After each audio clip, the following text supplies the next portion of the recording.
Powered by Sports Interaction, Canada Sportsbook. Well, hockey fans, Game 1 of the Stanley Cup Final is in the books. Welcome to Game Over Cup Final. I'm Peter, that's Clayton, that's Lauren. We will get to the more formal introductions in a matter of moments after a Vegas win in Game 1 of the Stanley Cup Final this evening. But first, I want to tell you that you can get in on the action and make your bets with Sports Interaction. Every hit, every shot, every goal, from all your favorite teams and players to professional rats like Matthew Tkachuk. With competitive odds, the best in live in-play, and more ways than ever to get into the game, like Minute Madness, our exclusive game with so many opportunities to win by the minute. Download the app in Ontario, use the QR code that you see at the bottom of the screen, or head to sportsinteraction.com/STPN to get started. 19 years and older, please play responsibly. Gambling addiction can be a lot to deal with if this is an area that you struggle with. There are links in the show notes to help you out with that. So, here we are. The Stanley Cup Final is upon us as the Vegas Golden Knights with a win in Game 1 over the Florida Panthers. First, an introduction, if you are unfamiliar with us. My name is Peter Klein. I am from Game Over Calgary. On the far right portion of your screen from Game Over Vancouver, one of the hardest working men in show business, Clayton Emo. Clayton, how are you today, sir? I'm great, Peter. I'm so thrilled to be with you, with Lauren, in our first, at least for the three of us, our first cup crossover, so to speak. And you nailed my last name. 95% of people cannot do it, but you nailed Emo. Thank you. Must be watching something, or I appreciate the chance to be with both of you tonight. I was enjoying the suffering of the Canucks all season long in as many ways as I could. In the middle of your screen, one of the absolute hidden talents from SDPN this year, truthfully, one of the best that we had, Lauren Williamson. Lauren, thank you for doing this today. How are you? Oh, I'm good, man. I'm glad we got our technical difficulties sorted and we're finally live. Thank you, everybody, for waiting. We are so excited to be here, even though if you are in the province of Ontario, it is very late. So happy Saturday. Happy to be here. Happy Game Over Stanley Cup Finals, guys. Let's go. Oh, and we got a good game for Game 1. I mean, it's earlier for Clayton and I'm still using natural light. This was where I did one of these last year with Andrew and Julian and talked about how great the Mountain Time Zone was, and Julian just moved out here. So that's how good of a sell job I do with the Mountain Time Zone. But let's get into this actual hockey game. We got a really good one, I think, for Game 1. There was a lot from the Vegas side. I thought Florida hung with them really, really well. I think that there's a lot to kind of cover in this one. I guess, Clayton, we'll start with you. What really jumped out to you from Game 1? We'll start on the Vegas side. They are the victors, after all. What kind of caught your attention from the team that's now 3 wins away from the Cup Final, or from a Cup? Yeah, it's funny you asked from a Vegas perspective, but I think it had to do everything with the way they neutralized the best player on the Florida Panthers. You've seen Matthew Tkachuk just run roughshod over everyone that they've played all 3 rounds. And I think Tkachuk tried to really get into it, especially after, remember when Nick Cousins got nailed into the boards? They didn't call a penalty at the end of the second period. And then Tkachuk was trying to stir things up. And I think that could have been a turning point in the game when it was 2-2 going into the third period. But for overall, I think Vegas did a really good job neutralizing him, not falling into going after him, retribution, all that kind of thing, retaliation. And Tkachuk is a poop disturber. We know that. But I think Vegas was very disciplined. We see that in the penalty minutes. We see that in how they made Florida pay on the power play. So I think it was their game plan, I think, to make sure Tkachuk didn't hurt them. And for Game 1, they made it so. You calling him a poop disturber makes me feel very bad for the amount of swearing I did while we were getting the technical issues ready. Lauren, what about you? What stood out to you from a Vegas perspective? You know, it's funny, like at the beginning of the game, the Panthers really felt like they were running the show for Vegas. At the beginning, it was sort of going both ways, but the first probably 15 minutes of the game, Florida looks the way they have the whole playoffs, right? They were crazy with the forechecking. They were crazy with clearing the puck. They were standing tall in front of Bobrovsky, and he was giving them all kinds of saves, which he has done progressively better and better throughout these playoffs. But as the game went on, Vegas seemed to forecheck back just as much. They seemed to be giving it back in the physical way just as much, blocking shots just as much, and really matching the power and the speed and the enthusiasm of the Florida Panthers that they have become so well known for. Listen, guys, I don't know what we were expecting for this series. I know we were expecting it to be exciting, but that was a hockey game through and through. You know, every single period ended tied up. Even I'm sure we're going to talk about the game, but the Panthers doing what they do so well and scoring with 10 seconds left in the second period, really making a game of all of it. And even though Vegas drew out its first blood, I think it's safe to say it won't be a clean sweep, because while they're only 3 wins away, those 3 wins I think are only going to get harder and harder. Peter, what do you think? Yeah, the thing that I kind of took away from Vegas, because I admittedly, I don't know when I'm going to start taking Florida seriously. Like, they're going to hoist the cup, and I'm going to be like, they might drop it. Like, I cannot take the Florida Panthers seriously, because I thought coming in, like, they're just kind of a not quite as good version of Vegas. Like, can play heavy, but also have some speed. The goaltending, I think there's obviously a difference there. But for Vegas, the thing that caught me tonight is how many different ways they can beat you. Because I thought, Clayton, I think I made a good point there with Matthew Tkachuk being taken away. I thought on the other side, kind of a quiet night for Eichel for the most part, but it's Marchessault, it's Smith, it's Stone, it's Whitecloud, it's Theodore. Clayton and I have to deal with this on a regular basis in the Pacific Division with Calgary and with My Vancouver. Condolences. But yeah, thanks. We got McDavid and Draisaitl too. But you just see the waves that they can come at you in, and that's what it was tonight. Like, if it's not going to be, maybe tonight it's not going to be Eichel, but then the next game he'll have 2, and Stone will have a bit of a quiet night. Like, that's why you accumulate all of this talent, because it ends up, Lauren, really shining through that someone's going to step up and come up big for you. Well, and it's funny you say that Eichel didn't have a big night. He had 2 assists, including an assist on the goal that put them up 3-2, right? So even though, there was a bet that was going on Sports Interaction, where if Eichel gets a point in every single game this playoffs, that it pays like some ridiculous thing. I think it was like 7-1. And I didn't necessarily think that he was going to get a point in every single game.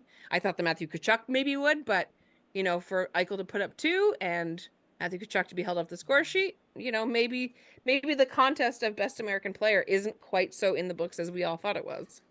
Speaking of American players, I just loved at the end where Eichel and Tkachuk are going at it with each other, and I'm sure they're buddies off the ice and when they're in their national things. I want to touch on very quickly one thing each of you said. Peter, you said, the way that Vegas come out at you. They score 5 goals, yet 7 out of 12 forwards had points. Exactly. And only Eichel had more than 1. 3 out of the 6 defensemen had points, and only Theodore had more than 1. So you're getting, 10 of your 18 skaters are getting points. That's pretty dangerous, especially in a Stanley Cup final. And Lauren, I love what you said about this isn't going to be a sweep, no matter who you're rooting for, because imagine if Reinhart scores on that shorthanded goal, shorthanded breakaway with 2.5 minutes left. Now it's a 4-3 game instead of they turn around and score in the empty net 5-2. So, coulda, shoulda, woulda, but I think we're in for at least a 6 or 7 game series. At least that's my hope. Well, and that save at the start of the second period, that was happening while we were doing a Zoom call to make sure we didn't have technical difficulties. So that went great. But that save that we that Lauren, you reacted to while we were on that call, like that is a game changer. It's game 1, but it has the potential to be a series impactor. Like, we've gone this far, but Aiden Hill was one of the ones who also kind of stole the show tonight for Vegas. Yeah, absolutely. I mean, for the first period, for sure, he was their best player. I think as the game went on, for him to make that save on Nick Cousins and keep the game tied I think it really did change the momentum, because, even in the second period, Florida came out like with their pants on fire. Like, it's crazy to think that, like, Florida just had 10 days off and they look rested, not rusted. Yes. I actually wrote that down in my game notes for today. They don't look like they missed a beat. They came out like a bat out of hell right from the get-go. And as expected, right? Like, we all knew that this was going to happen, because this is how they've played the whole series. It's how they beat Boston. It's how they beat the Leafs. It's how they beat Carolina in 5 games? Or 4 games. They swept Carolina. Right. And so I was expecting them to come out, because, it's a tie game at the beginning of the second. And even who scored first in the second period? I have it written down here. A Theodore for Vegas. Vegas. Yeah. Shea Theodore. Yeah. Right. With 9 minutes to go. And then Anthony Duclair ties it with 10 seconds to go. Yeah. Like, in almost every single series that the Florida Panthers have played in, at least 2 games, they get a goal in the last 10 seconds of a period. It's crazy. It's crazy that they don't give up the fight even at the very end. Like, whew. Yeah. Well, Clayton, they're 9 and I guess still 9-1 in 1-goal games, which is an absolute ton of 1-goal games. Like, you can see where that comes from. And I kind of thought that the first 2 periods kind of like flip-flopped. Like, I thought Florida took it to Vegas a little bit in that first period. They have the 1-0 lead. Vegas scores late to tie it. They kind of switch the momentum. As Lauren mentioned, Theodore scores in the midway through the second period, but then late in that second period, Duclair scores. Like you never fully have the momentum against this team because they're one bounce or one play away from just snatching it right back. Yeah, all good points, and not only, I think it's also speaks to how close this series is. You guys have both used the term fight and battle.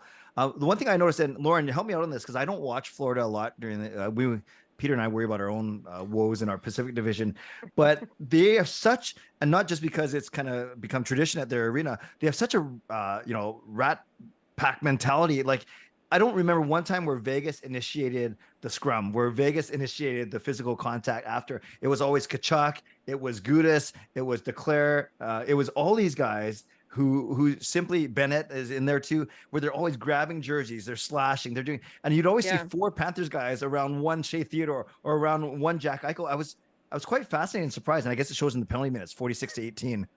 Oh, for sure. And like, it's crazy because I was lucky enough to go to a game this season, which was delightful. Thank you very much to my a family friend of mine that gave me tickets to that.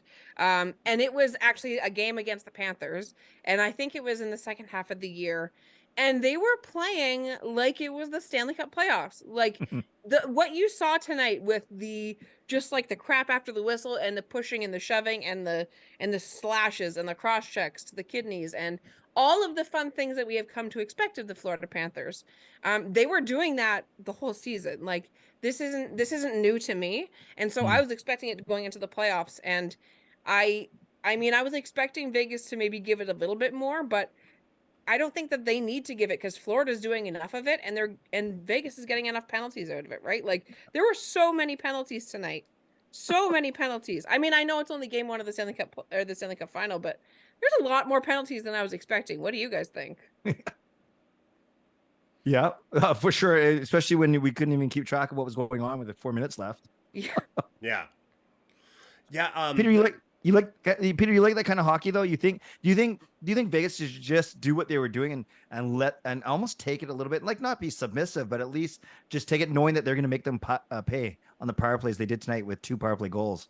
It's interesting you raise that because it kind of reminds me of the mentality. Now, it painfully for some in this chat didn't end up going all the way, but it reminds me of the 2011 Canucks where like the Sedin twins would get the tar kicked out of them during a scrum, but then they get a power play and they would eat you alive. And it's like, oh, Florida, you want to put your power play that was or you want to put your penalty kill that was at 70% in the regular season out there against Eichel and Stone and Theodore and Carlson and Marchessault and Smith? By all means, go for it. Knock yourselves out.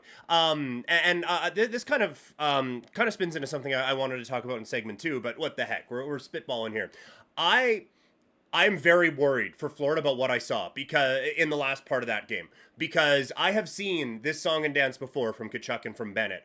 Last year in the West semifinal for the Flames against the Edmonton Oilers, Matthew Kachuk's sole mission in life was to be an asshole. He didn't care about scoring goals. He didn't care about creating chances. He had one mission on this planet, and that was to be a fuck. And he absolutely was. Flames lost in 5. He was the most ineffective player. By the time the Flames were trading him to Florida, I was ready to drive him to the airport. Like, he was so ineffective in that series. He just got it in his head that I just need to be a shit disturber. And Sam Bennett can be the exact same way. He will be incredibly talented and very dynamic for 55 minutes a game and lose his ever-loving mind for the last 5, and it ends up costing you. Like, I don't know if that game, if the balance shifts, but if they're losing their heads that way here in game 1, Lauren, I'm very concerned about Florida going forward because I have seen this train go off of those rails before. For sure. And like, you know, in fairness, this is not the Kachuk brother I'm used to dealing with. Like, don't get me wrong, they're, you know, 2 birds of a feather. They really are, right? Like him and his brother, who are now both in the Atlantic Division, have decided to make themselves not even just be like shit disturbers, but they're like, no, like this is what we're gonna do, and this is who we talk about character. Like that's the main character that they are. They don't want to be the hero for their team. They want to be the villain against your team, right? And listen, Brad Marchand is getting a little bit older, thank God. And so there's going to be a new era of these types of players that are coming through. and it really sucks that they're both in my division now, but I digress. You know, it's in games like that, it's clear that Florida had slipped, right? Like we all agreed in the first period Florida was the better team by a landslide. But as the game went on, Vegas got better and better. Their passes were better, their shots were better quality. Like Bobrovsky made a couple of ridiculous saves that kept them in the game. There were shots both ways that this game probably could have been 8-6. Right? Like there was enough posts, there was enough near chances, like the Nick Cousins save, the Bobrovsky windmill leg pad Dominic Hasek style save. Like this is only game one and it's only going to get better. But Peter, I totally agree. I think Florida hasn't really played against a team as qualified as Vegas is to be in the playoffs. Not to say that any of the teams that they played against, like I'm a Leafs fan. I have more Leafs jerseys than I should probably ethically own.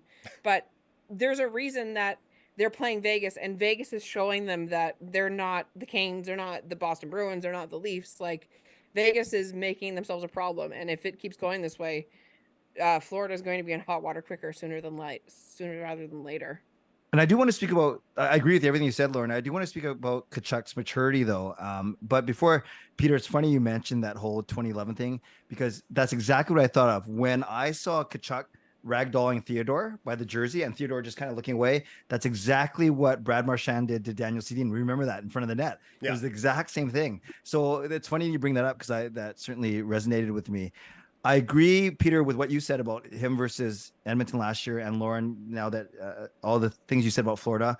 What happens, though, if we are seeing the emergence and the maturity of a Matthew Tkachuk, where you're down 4-2, you're likely not going to, the way Adin Hill's playing and the way Vegas' defense is playing, you're likely not going to win game one. So maybe he's doing all this, 4 minutes left, very intentionally, where I hear what you're saying, Peter, but maybe he's a year more mature, where he's smart. He knows he's the best player. We know he's the leading scorer, and he's just trying to set a tone for game two. I'm acknowledging what you said, but I'm thinking maybe it's a little more strategic than we might be thinking.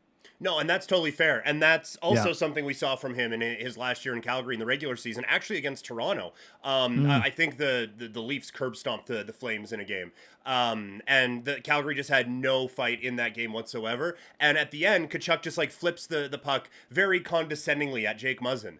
And he got into a bit of a scrum, and like kind of no one came to support him, but he was like, look, if you guys aren't going to fight, I'm going to fight. Like I am going to be the one dragging this team kicking and screaming to wherever we need to get to. That led to some conversations, and it led to the team being tops in the Pacific Division that year. So yes, no, Clayton, absolutely. Like there is there's very much a method to that madness, or crazy like a fox with Matthew Tkachuk. One other thing that Lauren touched on that, Clayton, I want to get your opinion on here before I tell you about some more great stuff that SDPN has going on. She kind of mentioned like about the like playoff readiness of some of the teams, like a Toronto and like a Carolina. One thing they pointed out on the broadcast tonight that I thought was interesting: Bobrovsky is a very good goalie, but holy crap, did they make life miserable for him. There was someone parked in front of that dude all night long, and that's not something that, with all due respect, not something Toronto was doing, and not something Carolina did in the blink of an eye that series went. That's how you throw a goalie who is looking like Dominic Hasek off of their game, isn't it? Really love that point. And Vegas, their size comes from their back end with Pietrangelo and all those guys, Martinez. You don't really think of their skill forwards, at least, as being that big, but they are pests. Barbashev is kind of big and he's kind of annoying, but you're right. Eichel, Stone, Marchand and Smith, those two guys, the misfits from the very start, they are annoying type players, and we know this because we get to see them 5 or 6 times a year. So, and then you have all the guys in the bottom six that aren't afraid to go to the net either. So that's a really good point. And Bobrovsky, he's a veteran. We're not going to rattle him, but you certainly are going to make things difficult, just like Florida tried to do when they got in the Adin Hill's grill in the very first few minutes of the game. So it's a very important strategy for both teams, I think. I thought we were going to get a goalie fight at there. Like when Hill was getting into that thing, I was like, are we starting this with a goalie fight? Because that's going to be great. There's nowhere to go but a coach fight after that. So I thought we were going to get into it, Lauren. Bruce Cassidy would never. Also, one thing I do want to quickly say, you brought up a good point about how they were getting people in front of Bobrovsky and covering it and like getting in his eyes, right? And the worst part about all of this, guys, is the fact that the Leafs did that in the first round against Tampa Bay. Like, there's a reason that the Leafs were able to beat him, because they got so many shots through traffic, got in his way, and very much made Vasilevsky very vulnerable. Like, I think Vasily ended up the series with like a 901 save percentage or something very uncharacteristic, because the Leafs did very well against it. Problem is that when they got to the second round, they took their foot off the gas, did not try and do the same way, and they got run over. Like, I'm not saying, like, there's a reason that the Leafs aren't playing in the finals right now, because, and when do we want to, the question that I had for you gentlemen before the series, or before we started streaming tonight, does seeing this game make you feel better about how your team played this season, in terms of, oh, they have something that our team doesn't? Talent. Peter, go ahead, Peter. You first. Yeah. Yeah, talent. Yeah. Quality hockey players is something I thought the Flames were missing quite a bit this season. So that should certainly shine through. But yeah, no, I have watched the entire playoffs, like from Devils Rangers all the way up to this game, and not one moment did I spend thinking, oh yeah, the Flames could hang in this. This shows, and like even going back to last year when it was Colorado against Tampa Bay, and they were just putting art out on the ice. Like you really see what level it takes to get to this point.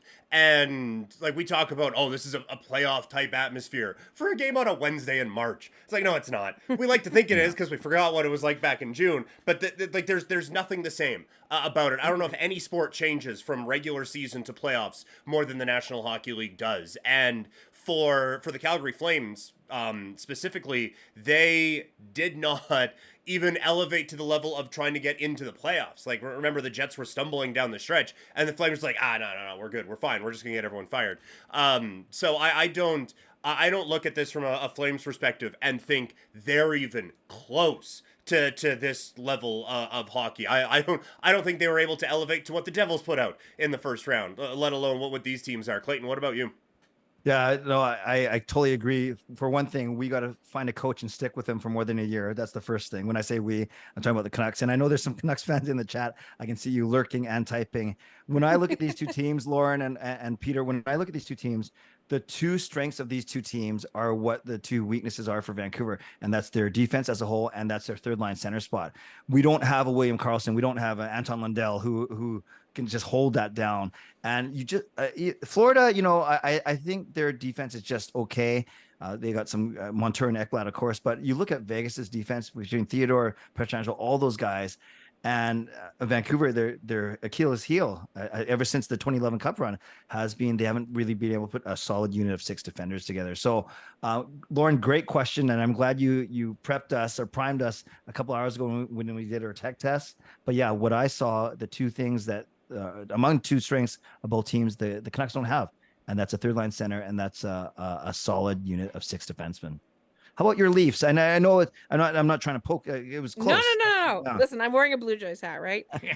I know that the Leafs season is over. The other thing that both of these teams have had has been remarkably, unexpectedly good goaltending. Yeah.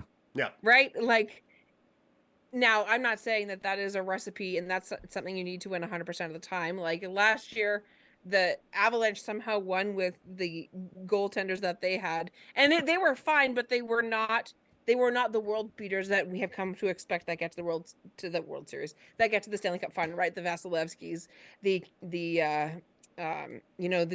Jake Marks from a couple years ago, the Braden Holtbys from a couple years ago. Like, when teams go on these runs, it's usually because they have a goalie that is playing better than expected, right? Like Braden Holtby a couple years ago, he had that one season where he was remarkable. Even Matt Murray on the Leafs, he has one of the highest playoff save percentages currently of any active goaltender. But, that's all well and good. But if it's not the goaltender's year, then, you have about as much of a hope and a prayer as a snowflake in hell, right? Like, yeah. All it takes is one goaltender getting unexpectedly good, and it screws the whole team up. And so both of the goaltenders for both teams, Adin Hill and Sergei Bobrovsky, neither of them started the playoffs for their respective teams. They started, both of them, I believe, started off as backups, and now they're both like having goalie duels. Sergei Bobrovsky's save percentage when it started 891 against Boston, a 943 against Toronto, and a 966 against Carolina. Now, obviously, that's going to go down because he hasn't been scored on 5 times in these playoffs yet until tonight. But, that goaltending is also a game changer, right? And we know that. And all of our teams, we were expecting the goaltending to maybe be better than it was this year too. So, it takes all of these ingredients to make the recipe of success for the playoffs. And we're all in mourning because none of our teams are the ones that we're talking about. And just to throw salt in the wound, and with all due respect to the label that pays, it took the Leafs until midway through Game 3 to score their 5th goal of the series against Florida. Anyway, I'm having a great time with this chat, but I have forgot a few hostly duties. We're 26 minutes in. There's a bunch of you in the chat. First of all, thank you. This has been a ton of fun. The chat is blowing up right now with which team deserves to be here less. But the chat has been bumping, so this has been a whole lot of fun. Keep that rolling while you're typing and chirping. Make sure you hit like, make sure you subscribe, hit that bell icon so you know when we're going to be doing these things. All of those things help. YouTube isn't going to see a video that has likes and go, people don't want to see that. So those things help us grow. We really want to keep this good thing going. Secondly, a few things from SDPN this month. First of all, SDPN is joining the Get Real movement with their virtual 5K to raise money for Rainbow Railroad, which is a phenomenal cause. I'm very happy we're part of this. The SDP boys have pledged to get on their running shoes on June 23rd. That's the SDP, not SDPN. I don't own running shoes. It's going to be on June 23rd and hopefully make it to the finish line. Get Real and Rainbow Railroad have a goal of raising $2,500. So support the boys in that. As always, our Pride merch, which you can see there, is in our shop. Happy Pride, by the way, everybody. Happy Pride, yes. This month, we'll be donating all proceeds from across the entire store to our virtual 5K team. So we have a lot going on there. And make sure you stay tuned to SDPN social channels for a whole bunch more with Pride this upcoming month. So I think I've checked at least some of the boxes there. But yes, like, subscribe, all of those things. Also, just a quick one from the chat. I'm not going to cover everything because the chat's covered a lot. But Avery asking, Paul Maurice versus Bruce Cassidy. What are the betting odds? Just quickly, as someone who has done fight analysis before, Paul Maurice looks like he would fight dirty, but Bruce Cassidy looks like he's got a couple of guys who take care of it. You know, like Bruce Cassidy's not getting those hands dirty. He's got a couple of boys who are going to take care of that instead. Maybe I'm misreading things, but that's just the vibes I get. I don't think they're in the same weight class. Like, I think Paul Maurice is significantly larger as a person than Bruce Cassidy is. Not that Bruce Cassidy is small, but I'm pretty sure Paul Maurice is like 6'2", right? Yeah. And I'm pretty sure Bruce Cassidy is like average height, like 5'10". And when Paul Maurice looks down at the iPad when he's checking if it's a high stick or an offside or whatever, you can physically see him getting mad and worked up, and he turns red, and then his eyebrow goes crazy. So I can't beat up anyone, but I certainly wouldn't want to mess with Paul Maurice, that's for sure. By the way, before we get off that topic, who's your coach, Peter? Is Sutter still the coach? I'm being serious. Is he still the coach right now? He is not. No, we're between coaches at the moment out here in Calgary. And then Sheldon Keefe, we're trying to figure. So I was going to say, between our coaches, let's say Sutter is still in a Royal Rumble between Tocchet, between Sheldon Keefe, and between Daryl Sutter. Who wins that? Oh man, I think it would be Keefe because he's probably played in an NHL game most recently. I think Daryl Sutter's probably third because he's very old. That's fair. Tocchet was pretty tough though. Yeah. I think the real fight is for the gold and silver medals. I think bronze is decided. If we get all the Sutter brothers to come in and fill this thing up like a Royal Rumble, then maybe we got a shot. But yeah, if it's just mano, then maybe not so much. I do want to talk about Paul Maurice's team, the Florida Panthers. I said, and I will fully admit it, I have not picked the Florida Panthers to win a series yet. So obviously I am 0 for 3. And I kind of thought they'd get boat raced in this series. But Clayton, I was really pleasantly surprised with how well Florida, for the most part, hung with Vegas, and for some games, kind of took it to Vegas. Like, the main takeaway for me from the team that's down 1-0 in this series is the Florida Panthers belong in this series. Yeah, I'm slightly better than you. I'm 1-2 when it comes to Florida. I certainly didn't have them knocking off Boston. I certainly didn't have them knocking off Toronto. And then as soon as they did that, I said, okay, maybe there's something here. This kind of bleeds into, I'm sure, how we're going to end this. But I simply think that they are a well-coached team. Not simply, they are a well-coached team. I was talking to my sons when we were watching the game, and I said, okay, Vegas seems to have all the star power in Eichel and in Stone and Theodore and so on and so forth. But then, and you have Kachuk, and Barkov's such a quiet star. The way he ripped that shot off the crossbar with barely even flicking his wrist, and he's so good defense. Like they have kind of all these guys that for Heggie, kind of quiet tonight, but he's been awesome. I simply think that if they are more disciplined, yeah, they're a really, really strong team. I think they kind of got off their game a little bit, as we talked about. But yeah, they certainly, I agree. They belong to be here. They belong here, I should say. And I think this is gonna be a long series, only because I think they're a very smart team and they're a well-coached team under Maurice. And if they can be more disciplined, stay out of the box, and do exactly what you guys have been talking about, is taking away Aiden Hill's eyes. I think this is gonna be I think they could take game 2 and more for sure. Yeah, I think that this is a team that, like, they showed to me tonight, like, yeah, that they can do it. And we talk about, like, Matthew Tkachuk being taken away for game 1. Lauren, he is certainly, like, talk about getting in a goalie's face. He will get in a goalie's face. Like, he can do those things. And you just, I mentioned how Vegas has so many ways to beat you. Florida can do that as well. Like, this is a sneaky, deep team, as you experienced in round 2 of these playoffs. Like, this is a team that has a few ways to beat you as well. For sure. Listen, to get to the Stanley Cup Final, you have to be playing to win by committee, right? And that's, I think, part of the reason why teams like the Leafs and like the Oilers and maybe to some degree like the Jets, it hasn't been working, is because while you have all of this great structure, you haven't been able to get all of the rest of it going at the same time as well, right? Whereas, Vegas and Seattle, even though Seattle only, they made it a series of the second round and they got kicked out in the second round. But for the most part, teams that have been winning this year are teams that have been winning by committee. Even Dallas, even Carolina, like there were so many people scoring up and down the lineup on all these teams that have moved forward. And both teams have players where you go, I forgot that guy was on it. And of course he got his second goal of the playoffs, right? Like Eric Staal tonight kicks off the scoring for Florida. Yes. And it's his second goal of the playoffs in his 100th playoff game, like of his career. Like that's what you come to expect when you get to the finals, because to win the thing, everybody has to be playing perfect, including the goalies, including your bottom pair on defense, including your top pair, and including your bottom 6. Everybody has to be going. And Vegas has been going more recently, chugging, and Florida has sort of been this unstoppable force. And, I think Florida maybe had the wind taken out of their sails a little bit because they haven't faced a team that mirrors them so well, right? Like as the game went on, Vegas started playing a very mirrored version of how Florida was playing, and Florida couldn't keep up.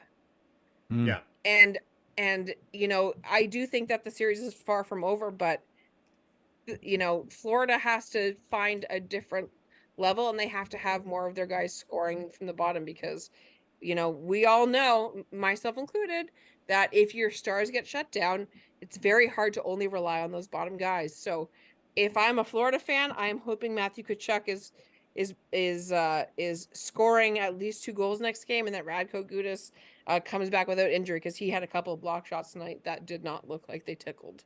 Yeah. Yes. Oh boy, he wore a couple of those that looked like that they would put down mere mortals. But he was able to kind of grind his way through. Clayton, you kind of mentioned it before about kind of taking away the eyes of Aiden Hill a little bit. Is that the main adjustment you're looking for from Florida going into game 2? I am. And, I was so impressed. I was going to ask you guys, but I can work this into my answer. I did not know much about Brandon Montour. I knew he was in good shape. I knew he was a good skater. I was so impressed with his game, the way he can activate from the back end and how he kind of controls the play when he's on the ice. So, yeah, I would say take away the eyes. I would definitely say be more disciplined. And then I don't know if it's easier said than done, but activate the defenseman a little bit more. Again, it's easier. Like I said, it's not always easy. And I think maybe I didn't pay much attention to the line matching. Maybe you guys did, and you can let me know. And of course, once they get back to Florida, then they can get Tkachuk away from whoever was on them tonight. But that's another thing that I'd be looking for more. Game 3 is kind of the matchups, but for game 2, it's kind of more just the discipline. By the way, were they line matching? Was Vegas line matching against Tkachuk? They may have been. It didn't stand out to me. But I admittedly wasn't looking for it. So I didn't notice anything. Lauren, did anything in that area catch your eye? Not overly, no. I was Yeah. actually looking up a statistic about Brandon Montour because Clay, you mentioned Yeah. Brandon Montour specifically. He has played 53 career playoff games. Okay. Yeah. In those playoffs, all those games, he has 6 goals, 14 assists for 20 points. In this year, he has every single one of those goals. So you're not the only one that's surprised that Brandon Montour has decided that he's now a playoff contender. Yeah. And again, it just circles back to winning by committee, having people that normally don't Yes. step up all of a sudden be able to step up and produce. So if I'm Florida, I'm hoping that I don't have a repeat of tonight, and I'm hoping that I can find some extra space and get in the eyes of Aiden Hill because he looked world beating tonight. And he is a UFA, I believe, at the end of this season on July 1st, if I'm not mistaken.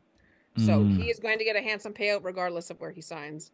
And I can't imagine after this playoff run that Vegas is just going to let him walk. Yeah. Oh, Peter, quickly, I was going to ask you, when you saw Hill get beat on that wraparound by Stahl of all players on shorthanded, were you worried that maybe Hill was nervous, or do you think that was just simply a bit of a poor read and unlucky? No one covered the far post, and it went off of him on the wraparound. I think that was 100% a goalie getting a bit too excited. Yeah. Like that was I'm going to come out and challenge you, and I'm going to make this no. Like that's what that kind of read to me. It was funny, like that is for those of us of a certain age, that's the exact type of goal you always wanted to score in ball hockey. Like a little bit different because you wanted to get the goalie to bite on the slap shot first, and you could go around and just tuck it into the empty net. So Eric Stahl in a number of different ways living out childhood fantasies tonight with that particular goal. But yeah, I thought that was a case of him being a little over exuberant, and I think you saw that a few times. Like on I forget which goal it was now. It might have even been the equalizer at 1-1, but Vegas is coming into the attacking zone on the power play, and Stahl comes out to the blue line, and it leaves exactly no one behind him. And it, like that's a play where if that's again a Tuesday in January, you're not making that play, you're backing up. But it's the Stanley Cup Final, it's game 1. Like you want to be out there. You got Michael Buffer doing the intros. Like, I want to impress him. That's really cool. Like, you have all of these things going, so you step up to make a big play, and oh crap, it's behind me. I wonder if those start to kind of taper off now. You've been here. It's game 1. You have a couple of days off, which I'm sure won't be a problem in Vegas, and you get ready for game 2. So I wonder if we start to kind of settle into this series a little bit there, Clayton. Yep, great points. And I think both Stahls were on the ice. I think Eric Stahl jumped the blue line, and I think Mark Stahl got caught behind the net, leaving Marshall all alone. That's a really good point. Yeah, I love your point about settling down. It's funny you mentioned about Vegas, because I was talking to my boys about this. They're talking. Do you think they'll go out? Did they go out last night? Did they go out tonight? Are they going to not go out the night before? Just a challenging town to be in as a road team for sure. Yeah, that's going to be. We'll see. I'm sure. You know what? Nice calm day at the spa is probably all that they're going to get up to. Someone said in the chat, guess what? Paul Maurice said something silly tonight. So I've kind of been looking for it. He said a lot, but there's one. Yeah, they'll have to be more specific. Yeah, there's one. Everybody just fucking breathe when asked about losing game 1. When asked about Matthew Tkachuk's turnover on the goal-ahead goal, fuck, it was tough. So my boy getting the work out of the F-bombs this evening. Aren't we all? Yeah. Yes. I use those words all the time. Yeah. So yeah, if you could be more specific on that, I'm trying to kind of go through that, but as we kind of wind things down here, a reminder again, one more time, subscribe to the channel, like the video, hit the bell icon so you know when we're going to be doing these. I mean, it's after every Stanley Cup game, but a reminder is nice. That would be, it helps every now and then. I forget things, you might too. But if you missed any of this, it's available in podcast form wherever you get podcasts, or you can just watch this video after the video stays. YouTube's not going to take it down. So now going into game 3, we talked about Florida adjustments. No game is perfect. From a Vegas standpoint, Lauren, we'll start with you. Anything that you think Vegas can improve upon going into game 2? I think they need to be a little bit more aware of the fact that Florida will very often let at least one of their forwards cheat defense to try and get close to the other team's blue line to get a chance on the breakaway, right? That's how they get the shorthanded goal. That's how they almost get a second shorthanded goal. And those kinds of opportunities normally go in for the Florida Panthers. And tonight, Aiden Hill was lucky enough to stop at least one of them. But I don't know that as somebody who has lost to the Florida Panthers, I can tell you that the more you give them in that regard, the more you give them an opportunity to get a man behind your defenseman, the more they're going to eat you alive. So if Vegas wants to play a tighter game against Florida, they need to do a better job of knowing where the other players are, because Florida is a very fast team. They will make a Hail Mary pass to 2/3 of the way up the ice perfectly to the player that they know is going to get a breakaway. And more often than not, they score on that. And they only scored on it once tonight. But again, as somebody that has suffered and lost against that team, I know that they can do it multiple times a night. And if you want to win the Stanley Cup, you can't do things like that, which is why the Leafs lost and why Vegas won, because they did it pretty well tonight, but they need to be a little bit better for me. Yeah, Clayton, I would say when Eric Stahl gets behind your defense, something has maybe not gone the way you would want it to. With all due respect, again, he's living out fantasies and playing in 100 Stanley Cup playoff games. I'm close to that, I'm sure. But for you, with Vegas now going into game 2, what would you like to see them kind of adjust as they go into that second game? I don't worry about them. So I agree with what Lauren said about the defensive awareness. I think it's a really good point. I don't worry about Vegas being overconfident. They said that stat about 75% of the teams that win game 1 going to win the final. I know one team really well that stat, they're on the 25% side of it, but that's not about this team tonight. So I think for Vegas, if they're aware also that Florida is likely going to perhaps be more disciplined, I think that falls into Vegas's hands, actually, quite frankly. And I'm looking at the ice time. I can't even complain. I thought maybe like the fourth line of Amadio, Carrier, and Kolsar could have got more minutes, but they actually got between 9 and 10 minutes each, and that's not so bad. So admittedly, I wouldn't say much about adjustments. I would affirm Hill. He's a grown man. You don't have to do too much with him, but I would affirm it. Tell him to stay in his pocket. Tell him to stay calm and stay focused. Because when he's calm and efficient with his movement as a big goalie, he is very, very tough to beat. So for Vegas, obviously you're up 1-0. You do more of the same. So I wouldn't look at doing too much. I wouldn't make any lineup adjustments unless anyone got nicked up a little bit. So I would stay the course with them, quite frankly. Yeah, Clayton, that one seems like you watch it back in video on the 1-0 goal. It's like, you know what you did, hey? Let's not in game 2. Cool. Okay, we're good. Yeah. Yeah. Absolutely. Lastly here, apparently Paul Maurice's comments were towards officiating. He said to him it was a 2-2 game. To the official stat keepers of the NHL, it was a 5-2 game. But it does appear like there were some comments about the officiating tonight. I personally here, I didn't have too much of a problem with how this game was officiating. Like, there was a violent assault. I think it was Lomberg got sent into the boards really awkwardly. That could have been about 4 different penalties on that. Aside from that, like, there was a couple ticky-tack things that I wouldn't have called in the Stanley Cup Final, but if you're going to err on calling it by the rule book, it's tough for me to argue. So I personally didn't see a whole lot wrong with the officiating here in game 1. Lauren, did anything kind of stand out to you from that standpoint? No, like I said, it was interesting that the penalties that they called, right? Like there's multiple roughing penalties, there's interference called. There's other penalties that probably should have been called that weren't. And as the game went on, it felt more and more like that. Like I was surprised by the number of penalties that were called, to be totally honest. Like I was expecting at least a couple. And obviously, like the coach's challenge, there's nothing you can do about that one, right? That's going to happen regardless. But like that big scrum at the end where they end up with a double minor, like that was surprising. I think Paul Maurice was rightly irritated at that. Like it's Wes McCauley though, so you never know what you're going to get, right? It really is a crapshoot more than anything else. That's probably all I should say, or I'm going to get fined from the NHL.